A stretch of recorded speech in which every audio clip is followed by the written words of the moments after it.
Mheshimiwa viongozi, itifaki ikizingatiwa. Nakushukuru sana kwa kunipa nafasi. Sikutegemea kama leo ningekuwa nafasi ya kusema, lakini nakushukuru kwa kunipa heshima hiyo na kuheshimisha bunge letu.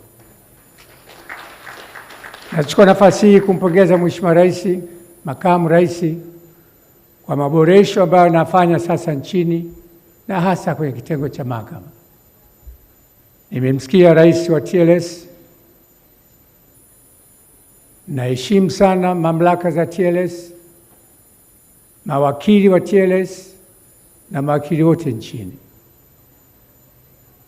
Mimi sasa kipindi changu cha 5 bungeni hiki, na sijawahi kuona sheria inapitishwa bungeni bila utaratibu wa kibunge wa kuwashirikisha wadau.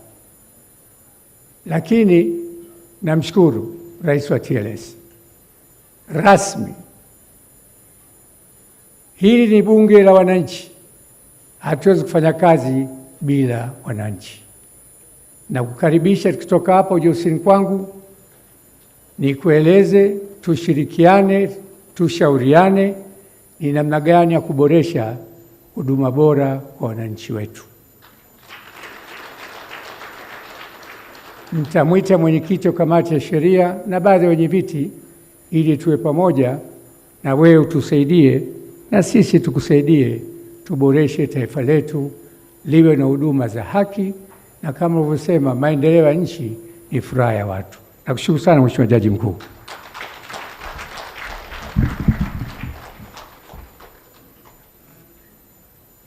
Mheshimiwa Rais, napenda kuwakaribisha na kuwashukuru viongozi na wageni wote waalikwa kwa kukubali mwaliko na kutenga muda wao kushiriki nasi kwenye maadhimisho haya ya siku ya sheria nchini kwa mwaka 2026. Kwa kuwa tunakutana kwa mara ya kwanza katika mwaka wa kazi wa mahakama, ninawatakieni kila laheri watumishi wote wa mahakama ya Tanzania katika mwaka huu wa kazi 2026. Tunawatakieni kila laheri viongozi na wananchi wote katika maisha, utumishi na shughuli za kazi.